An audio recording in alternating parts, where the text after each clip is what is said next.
یہ ہے ذکر کی عظمت.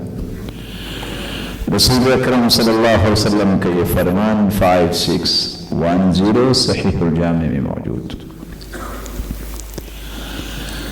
رسول اللہ صلی اللہ علیہ وسلم نے ذکر کی عظمت کو یوں بھی بیان کیا. صحیح مسلم کی روایت ہے 6797. خرج رسول اللہ صلی اللہ علیہ وسلم على حلقہ من اصحابہ. اللہ کے رسول نکلے تو صحابہ حلقہ بنا کے بیٹھے تھے, دائرہ بنا کے. قال ما اجلسکم, میرے صحابہ آپ کیسے بیٹھے ہو؟ قالوا جلسنا نذكر الله ونحمده على ما هدانا للإسلام ومن به علينا. اللہ کے رسول دو ہی مقصد ہے, اس لیے بیٹھے ہیں کہ اللہ کی تعریف کریں, اس کا ذکر کریں کہ اس نے ہمیں اسلام کی نعمت سے نواز دیا اور کتنے بڑے احسانات کر دیے. تو اللہ کے رسول پوچھتے ہیں اللہ ما اجلسکم الا ذاک, واقعتاً آپ اسی لیے بیٹھے ہیں؟ قالوا واللہ ما اجلسنا الا ذاک, اللہ کی قسم اس لیے بیٹھے. کہا تبھی تو ابھی جبریل میرے پاس آئے تھے اور آ کے مجھے یہ خبر دے کے گئے ہیں, فأخبرنی ان اللہ یباہی بکم الملائکہ, تم ادھر بیٹھے ہو, مالک الملک آسمانوں میں تمہارے تذکرے کر رہے ہیں. رسول اللہ صلی اللہ علیہ وآلہ وسلم نے فرمایا تھا, صحیح الجامع کی روایت ہے, کتنا خوف ہے انسان کو اور ہونا بھی چاہیے عذاب قبر سے. صحیح الجامع کی روایت 5644 ما عمل ابن آدم انجى له من عذاب الله من ذکر اللہ. عذاب قبر سے بچانے والے اعمال میں سے سب سے زیادہ عذاب قبر سے نجات دینے والا عمل یہ ہے کہ میں اور آپ اللہ کا ذکر کریں, اللہ عذاب قبر سے محفوظ کرتے ہیں. آپ صلی اللہ علیہ وسلم نے فرمایا صحیح الجامع 2629 الا انبئکم بخیر اعمالکم, میرے صحابہ میں سب سے بہترین کام نہ بتاؤں؟ وازکاها عند ملیککم, سب سے پاکیزہ کام جو اللہ کے ہاں متصور کیا جائے اس کے بارے میں نہ بتاؤں؟ وارفعها فی درجاتکم, میں ایسا کام نہ بتاؤں جس سے تمہارے درجے بلند اور بلند ہی ہوتے رہیں؟ وخیر لکم من انفاق الذهب والورق, اور میں ایسا کام نہ بتاؤں کہ سونا اور چاندی تم خرچ کرو اللہ کی راہ میں تو اس سے بھی زیادہ اجر ملے. وخیر لکم من ان تلقوا عدوکم فتضربوا اعناقهم ويضربوا اعناقكم, میں ایسا عمل نہ بتاؤں کہ تم میدان جہاد میں اترو, دشمن سامنے ہو, تم ان کی گردنیں اڑا دو, وہ تمہیں شہید کر دیں. 5 باتیں رسول اللہ صلی اللہ علیہ وسلم نے جب فرمائی تو صحابہ کہتے ہیں بھلا کیوں نہیں؟ کہا اگر چاہتے ہو کہ سب سے بہترین کام, چاہتے ہو کہ سب سے زیادہ جس سے درجات بلند ہوں, سب سے زیادہ جو پاکیزہ کام ہے, سونے اور چاندی سے بھی زیادہ اجر مل جائے اللہ کی راہ میں خرچ کرنے سے, شہادت سے بھی بڑا تمہیں درجہ مل جائے, تو ایک کام کر لو, ذکر اللہ, اللہ کا ذکر کر لیا. رسول اکرم صلی اللہ علیہ وآلہ وسلم کے صحابی اس لیے فرماتے ہیں من اکثر ذکر اللہ بریء من النفاق, جو انسان کثرت سے ذکر کرتا ہے اللہ اسے نفاق سے بری کر دیتے ہیں۔ رسول اللہ صلی اللہ علیہ وسلم نے اس لیے فرمایا جب ان سے سوال کیا گیا کہ نجات کیسے مل سکتی ہے، دنیا کی جھنجھٹوں، مصیبتوں، غموں اور فکروں اور بیماریوں، ہر چیز سے نجات کیسے مل سکتی ہے، اور قیامت کو جہنم سے نجات کس سے ملے گی؟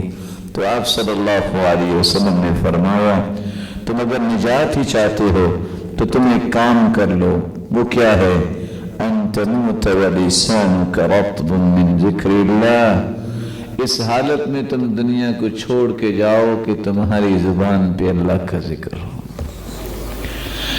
رسول اکرم صلی اللہ علیہ وآلہ وسلم کے اسی قول کی روشنی میں امام ابن تیمیہ نے فرمایا تھا الذکر للقلب مثل الماء للسمك فكيف يكون حال السمك اذا فارق الماء، انسان کے دل کے لیے ذکر اتنا ہی ضروری ہے جتنا مچھلی کے لیے پانی ضروری ہے، اگر پانی سے اسے جدا کر دے تو اس کی زندگی کیسے ہوتی ہے؟ انسان کے ذکر سے دل دور ہو جائے تو اس دل کی حالت کیا ہوگی؟ حسن بصری اس لیے فرمایا کرتے تھے تفقد الحلاوہ فی ثلاثۃ اشیاء، لذت، مٹھاس، حلاوت، خوشی، تین چیزوں میں تلاش کیا کرو۔ فی الصلاۃ وتلاوۃ القرآن والذکر، قرآن پڑھتے وقت، ذکر کرتے وقت، نماز پڑھتے وقت، اگر تو آپ کو لذت آتی،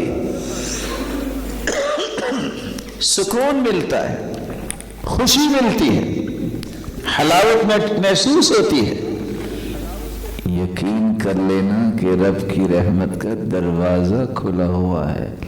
وَإِلَّا فَاعْلَمُوا أَنَّ الْبَابَ مُغْلَقٌ، اگر لذت نہیں آتی ذکر سے، قرآن پڑھنے سے، نماز سے، راحت نہیں ملتی، تو یہ بھی یقین کر لینا کہ رب کی رحمت کا دروازہ بند ہو چکا ہے۔ اللہ ذو جلال ہمیں ذکر کرنے کی توفیق عطا فرمائے۔ رسول اکرم صلی اللہ علیہ وآلہ وسلم نے صحابہ کرام کو جہاں ذکر کی عظمت بیان کی ہے وہاں چند اذکار بھی بیان کیے ہیں۔ میرے علم میں ہے کہ آپ کافی تھک چکے ہیں، میں صرف آپ کی خدمت میں گنتی کے 4 سے 5 ذکر پیش کرنا چاہتا ہوں جو میری اور آپ کی زندگی کو خوبصورت بھی بنائیں گے اور راحتوں والے بھی بنائیں گے۔ سب سے پہلا ذکر آپ صلی اللہ علیہ وآلہ وسلم نے فرمایا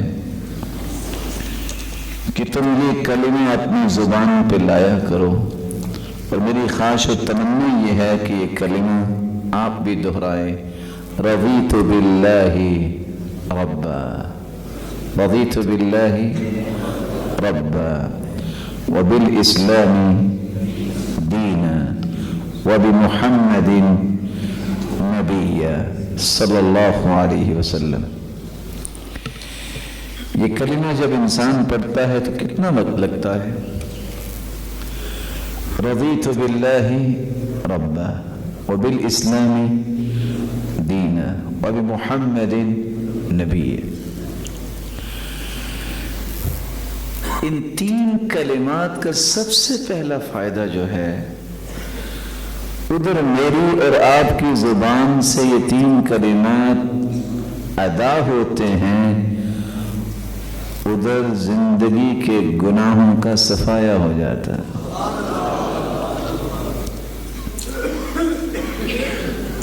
اس کا دوسرا فائدہ یہ ہے رسول اکرم صلی اللہ علیہ وآلہ وسلم نے جو صحابہ کرام کو سمجھایا ہے، اگر تمہیں دنیا میں رہتے ہوئے کسی بادشاہ کے ظلم سے خوف ہے کہ مجھ پہ ظلم نہ کرے، یہ کلمات زبان پہ تم لے آؤ، بادشاہ کے ظلم اور اس کی شرارت سے تمہیں میرا مالک محفوظ کر دے گا۔ تیسرا فائدہ، جو صبح شام 3 مرتبہ اس کو پڑھ لے، اور آذان سننے کے بعد تو آپ پڑھتے ہی ہوں گے، اس قدر خوش نصیب انسان ہے جس دن کوئی کسی کے کام نہیں آئے گا، اس کی سفارش اور شفاعت کرنے والے محمد مصطفیٰ ہوں گے۔ چوتھا انعام، اللہ کے رسول فرماتے ہیں الزعیم، میں ہوں ضمانتی۔ اللہ کے پیارے پیغمبر کس چیز کا؟ فرمایا لآخذنہ بیدہ، میں ضمانت دیتا ہوں، میں اپنے ہاتھ سے اس کا ہاتھ پکڑ کے اسے جنت میں داخل کروں گا۔ اور 5ویں روایت کے الفاظ کیا ہے؟ جو یہ کہہ دیتا ہے وجبت لہ الجنہ، اس کے لیے جنت واجب ہو جاتی ہے۔ اور 6 الفاظ کیا ہے؟ کان حقا علی اللہ ان یرضیہ یوم القیامہ، قیامت کا دن ہوگا، یہ جنت میں تو چلا گیا، اللہ اسے نعمتیں دیتے جائیں گے حتیٰ کہ فرمائیں گے تمنا یا عبدی، میرے بندے تمنا کرو، فیتمنا حتی تنقطع الامانی، وہ تمنا کرے گا، اللہ وہ پوری کر دیں گے حتیٰ کہ خواہشیں اور تمنائیں بھی ختم ہو جائیں گی، جب تک یہ بول کے نہیں کہے گا رضیت یا رب، میرے رب اب میں راضی ہو گیا، اس وقت تک رب تعالی جنت میں نعمتیں دیتے ہی جائیں گے۔ ایک چھوٹا سا وعدہ لے سکتا ہوں؟ پہلے یہ 3 کلمات سنائیں، رضیت باللہ ربا وبالاسلام دینا وبمحمد نبیا۔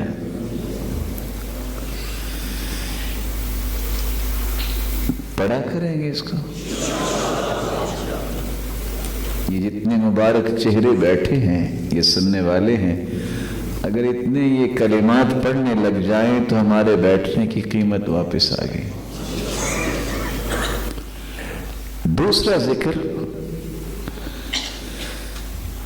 اللہم صل علی محمد وعلی آل محمد كما صلیت علی ابراہیم وعلی آل ابراہیم انک حمید مجید، اللہم بارک علی محمد وعلی آل محمد كما بارکت علی ابراہیم وعلی آل ابراہیم انک حمید مجید۔ ویسے تو سب کو یاد ہے نا؟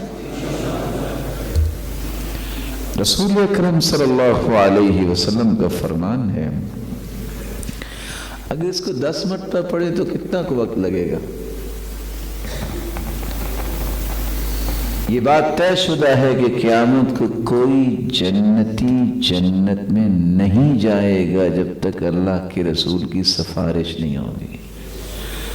اور حدیث کہتی ہے، صحیح جامع کی روایت ہے 6233، جو 10 مرتبہ صبح درود پڑھ لے، 10 مرتبہ شام کو پڑھ لے، خوش ہو جائے، محمد کریم اس کی سفارش کر دیں گے۔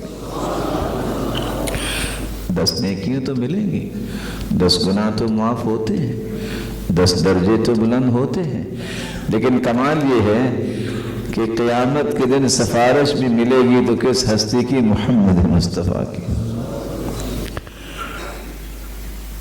اور دنیا میں صرف 10 نیکیاں نہیں ملیں گی، 10 گناہ ہی معاف نہیں ہوں گے۔ حدیث میں آتا ہے اذا تکفى همك ويغفر لك ذنبك، میرے صحابی تم کہتے ہو کتنا درود پڑھو، جتنا بھی پڑھ لو اتنا ہی کافی ہے۔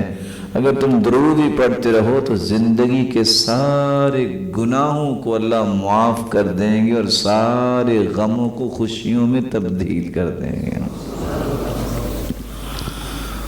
پڑھا کریں گے؟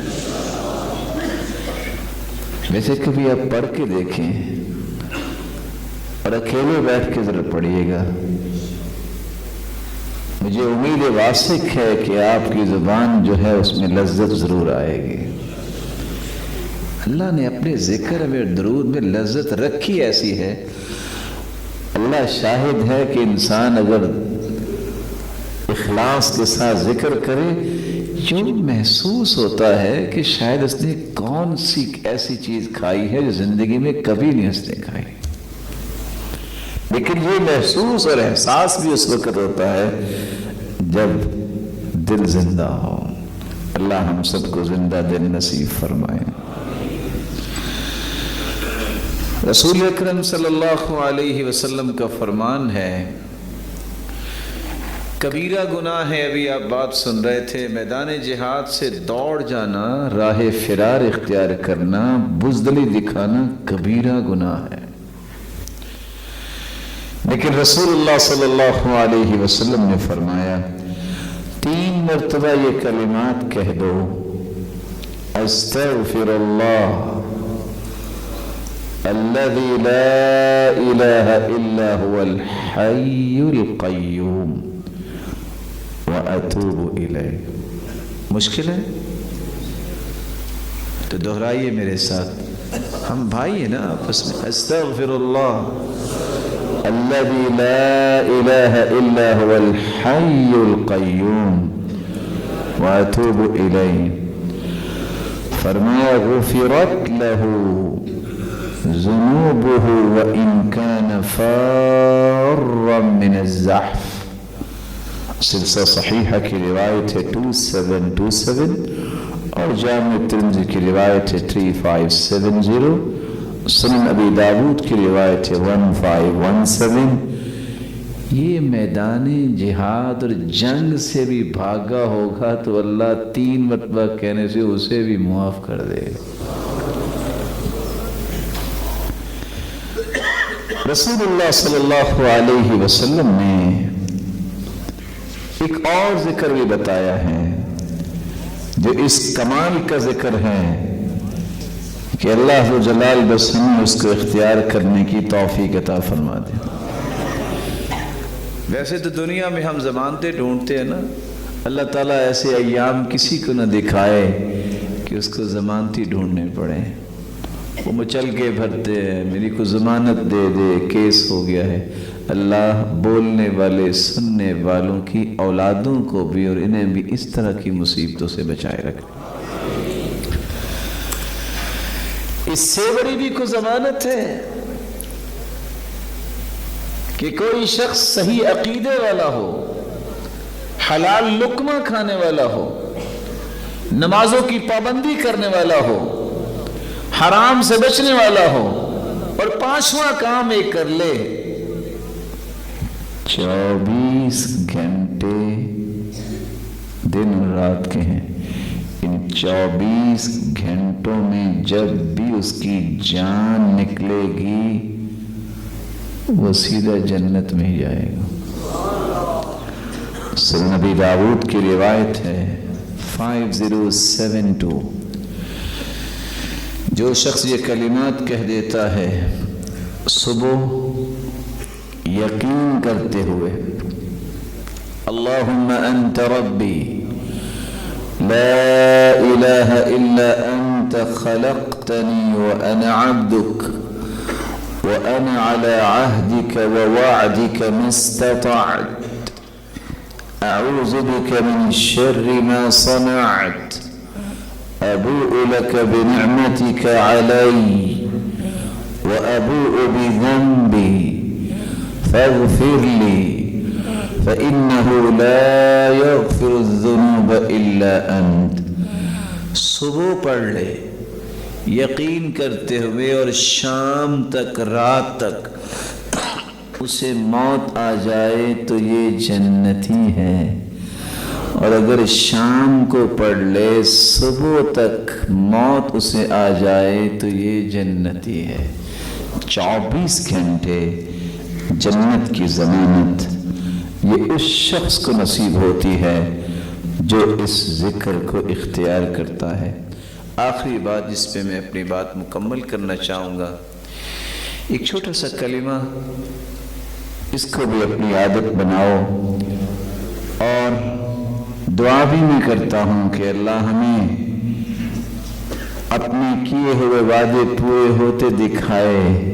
اس کے وعدے تو سچے ہیں، لیکن اللہ کی قسم، اللہ ذوالجلال کی قسم کہ آپ اس کا تجربہ کر کے دیکھیے، ان دو کلمات پڑھنے سے انسان کی زندگی میں وہ تبدیلی آتی ہے جو اس نے زندگی میں کبھی سوچی نہیں ہوتی۔ ایک چھوٹا سا کلمہ ہے، وہ کلمہ کون سا ہے؟ لا حول ولا قوت الا باللہ۔ صحیح بخاری کی روایت ہے 6384، صحیح الجامع کی روایت ہے 7944۔ لا حول ولا قوت الا باللہ۔ جب ہم نے یہ حدیث پڑھی اور سمجھی، اس دن کے بعد سے پتہ نہیں احساس ہی بن گیا ہے، جیسے ہی پڑھتے نا محسوس ہوتا ہے کہ اب برائیاں دور ہونا شروع ہو گئی اور نیکیاں قریب آنا شروع ہو گئی۔ اس کا معنی بھی یہی نا، اللہ میری کوئی طاقت نہیں، ساری طاقتوں کا مالک تو ہے، تیری توفیق ہونی ہے تو کچھ ہونا ہے۔ لیکن اللہ کے رسول نے خوشخبری کیا سنائی ہے؟ یا حازم اکثر من لا حول ولا قوت الا باللہ، یا عبداللہ بن قیس، اے عبداللہ بن قیس، الا ادلک علی کنز من کنوز الجنہ؟ جی سچے دل سے بتائیے گا، اگر آپ میں سے کسی کو کہہ دیا جائے کہ یہ بینک ہے، یہ چابی ہے، جو چاہے لے لو، کوئی چھوڑے گا؟ بولے نہیں، ویسے ملنے والے نہیں ہیں، کوئی چھوڑے گا؟ اور حدیث کیا کہہ رہی؟ جنت کے خزانوں میں سے اگر کسی کو خزانہ چاہیے تو وہ کیا ہے؟ لا حول ولا قوت الا باللہ۔ اور کیا چاہیے؟ اللہ اس خزانے کو حاصل کرنے کی توفیق عطا فرمائے۔ رسول اللہ صلی اللہ علیہ وسلم نے اس چھوٹے سے ذکر کے ساتھ ایک اور ذکر کا بھی تذکرہ کیا، اور وہ ذکر کون سا ہے جس کو آپ کثرت سے پڑھیں، اور یہ میری اور آپ کی زندگی کا وہ ذکر ہے جس کی تمنا اور تڑپ 1400 سال سے لوگ کرتے آئے اور ہمیں بھی کرنی چاہیے اور اولادوں کو بھی کروانی چاہیے۔ لا الہ الا اللہ۔ یہ وہ لا الہ الا اللہ ہے جس کے لیے اللہ نے کائنات کو بنایا۔ یہ وہ لا الہ الا اللہ ہے، صحابہ اپنے بچوں کی یہ وہ کلمہ ہے، من كان آخر كلامه لا الہ الا اللہ دخل الجنہ، اس کی زندگی کے آخری سانس جاری ہوں اور ختم ہو رہے ہوں اور اس کی زبان پہ کلمہ جاری ہو گیا، ادھر کلمہ جاری ہوگا، ادھر یہ جنتی مہمان بن جائے گا۔ لیکن یہ بات یاد رہنی چاہیے، موت کے وقت زبان پہ وہی کچھ آتا ہے جو زندگی میں بار بار زبان پہ آتا ہے۔ امام ابن القیم فرماتے ہیں نا، وہ ایک کپڑے کا سوداگر تھا، تو جب اس کی جان نکلنے لگی تو اس کو لوگ کہتے قل لا الہ الا اللہ، لا الہ الا اللہ پڑھو، وہ کہتا ہے هذا القماش بدرہمین وهذا القماش بعشرة دراہم، یہ 2 دینار کا ہے، یہ 2 درہم کا ہے، یہ 10 درہم کا ہے۔ وہ کہیں کلمہ پڑھو، اور اسی طرح کہتا کہتا مر گیا۔ شراب نوشی کرنے والے کو کہا قل لا الہ الا اللہ، کلمہ پڑھو، تو آگے سے کیا کہتا؟ اشرب انت ثم اسقنی، پہلے تم خود پی لو پھر مجھے پلانا، اور اسی طرح کہتا وہ مر گیا۔ جو کام انسان کرتا ہے دنیا میں، موت کے وقت وہی یاد آتا ہے۔ بعض قصے سبق دیتے ہیں۔ اتفاق سے میں ریاض میں جانا تھا کچھ ریکارڈنگ کے لیے، تو میں ٹیکسی پہ جب بیٹھا تو میں نے دیکھا کہ وہ ڈرائیور اللہم صلی علی محمد وعلی آل محمد درود پڑھ رہا ہے. یہ خیر بڑی خوشی ہوئی. ڈرائیور اور یہ کام. میں نے اس سے ویسے پوچھا ماشاءاللہ آپ کہاں سے ہیں؟ کہتے میں کراچی رہتا ہوں. حال احوال پوچھے. ہاں میرا ایک بھائی تھا تو وہ فوت ہو گیا ہے. اچھا کیسے فوت ہوا؟ کہتے بھائی لوڈنگ کا کام کرتا تھا تو اچانک اس پہ بوری گری اور وہ فوت ہو گیا. کیسے؟ آپ جانتے جب ٹرک سے لوڈنگ جب کرنی ہوتی ہے تو وہ چین سی بن جاتی ہے, 1 2 3 4 لوگ کھڑے ہو جاتے ہیں تو وہ آواز دیتے ہیں 1 2 3. کہتے اس تیزی میں وہ بوریاں اٹھا رہی تھی, اچانک بوری اس کے اوپر گری تو میں پاس تھا, دوڑ کے دیکھا تو اس کا وقت پورا ہو گیا. میں نے اس کے ہونٹ حرکت کرتے دیکھے. میں نے کہا شاید کوئی بات کرنا چاہتا ہے. جب میں قریب ہوا تو وہ یہ کہہ رہا تھا 1 2 1 2 اور یہ کرتا وہ مر گیا. لیکن انسان اگر اللہ ذوالجلال کا ذکر کرتا ہے تو یہ اس کی زبان پہ آتا ہے. امام ابو حاتم الرازی رحمہ اللہ جو کہا کرتے تھے حفظت 10,000 حدیث فی القراءات, 10,000 حدیثیں مجھے قراءات میں یاد ہیں. 20 سال کی عمر میں یہ نوجوان نکلا اور 8 سال تک سفر کرتا رہا حدیث پڑھنے کے لیے. کسی نے پوچھا کہ آپ نے حدیث کا علم اتنا حاصل کیا ہے. 7 لاکھ حدیثوں کا حافظ. کتنے لاکھ؟ 7 لاکھ حدیثوں کا حافظ. آپ نے کتنا پیدل سفر کیا ہے؟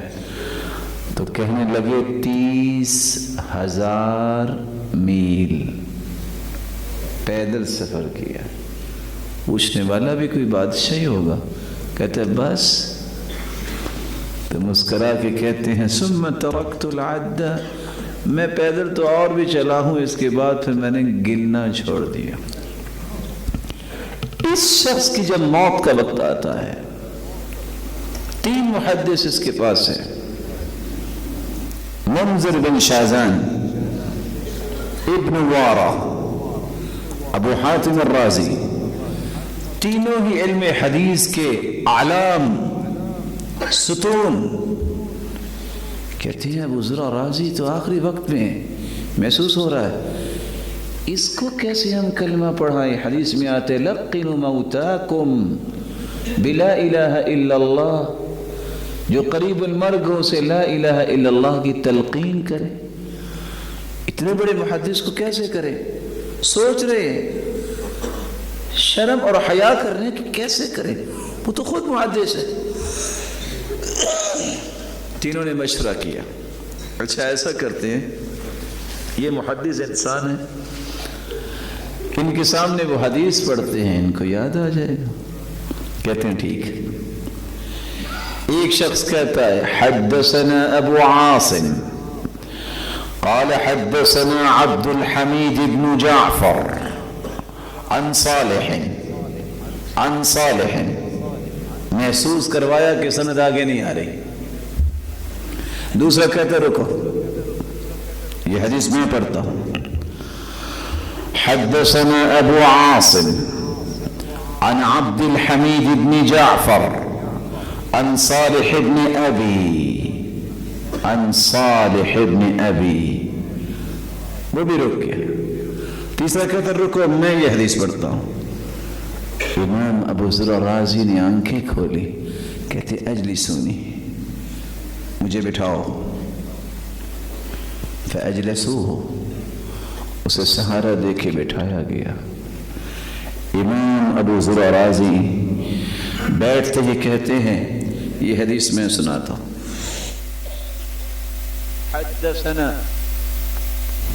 حدثنا بندار قال حدثنا ابو عاصم قال حدثنا عبد الحمید بن جعفر عن صالح بن ابی عریب عن كثير بن مرة الحضرمي عن معاذ بن جبل رضي الله عنه قال قال النبي صلى الله عليه وسلم من كان آخر كلامه لا إله إلا الله دخل الجنہ کے لفظ نہیں بولے مسکرائے اور اللہ کے پاس چلے گئے.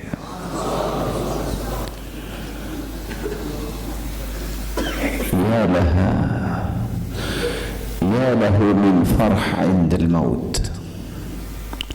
ما هذه الكلمات المباركة عند الموت.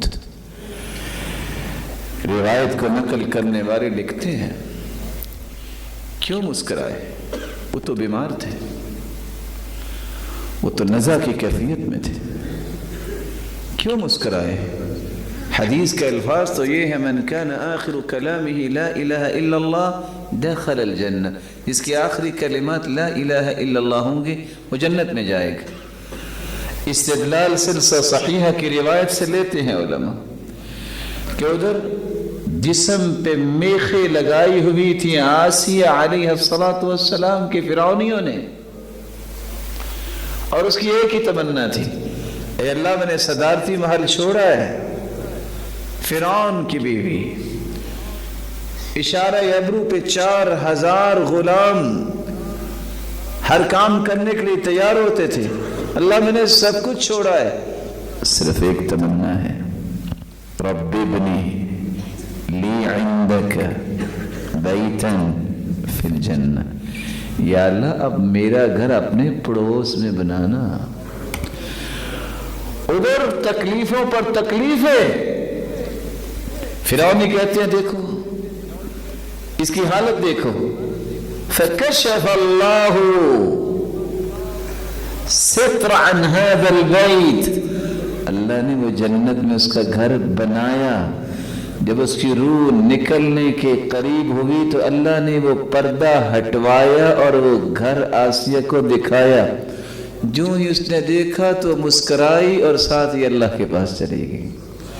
لکھاری لکھتے ہیں کہ اللہ ذوالجلال نے دخل الجنہ کے الفاظ تو نہیں بلوائے، وہ جنت دکھائی ہوگی جس کو دیکھ کے ابو ذرا راضی مسکرائے، اور اللہ نے اپنی جنت کو انہیں مہمان بنا لیا. میرے انتہائی قابل قدر بھائیوں، میں آپ کی خدمت میں گزارش کرنا چاہوں گا، اپنی زندگی کو اگر خوبصورتی دینا چاہتے ہو، سکون دینا چاہتے ہو، تو اللہ کے ذکر کو اپنی عادت بنا لو.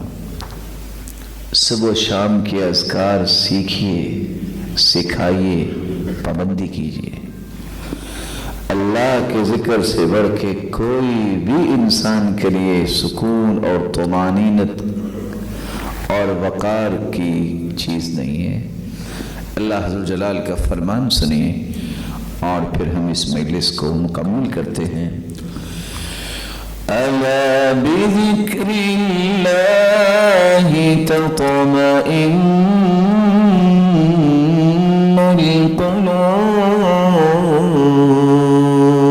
القلوب الذین آمنوا وعملوا الصالحات طاب لهم وحسن مآب.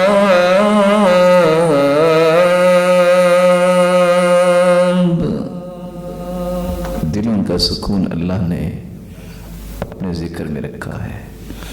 اللہ ہمیں اپنے ذکر کی توفیق عطا فرمائے.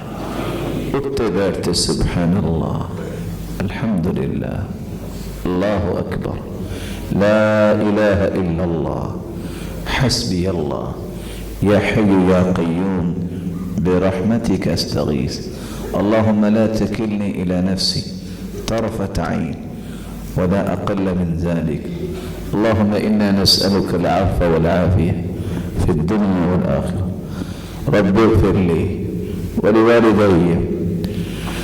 اپنی زبان کو ذکر کا عادی بنائیے.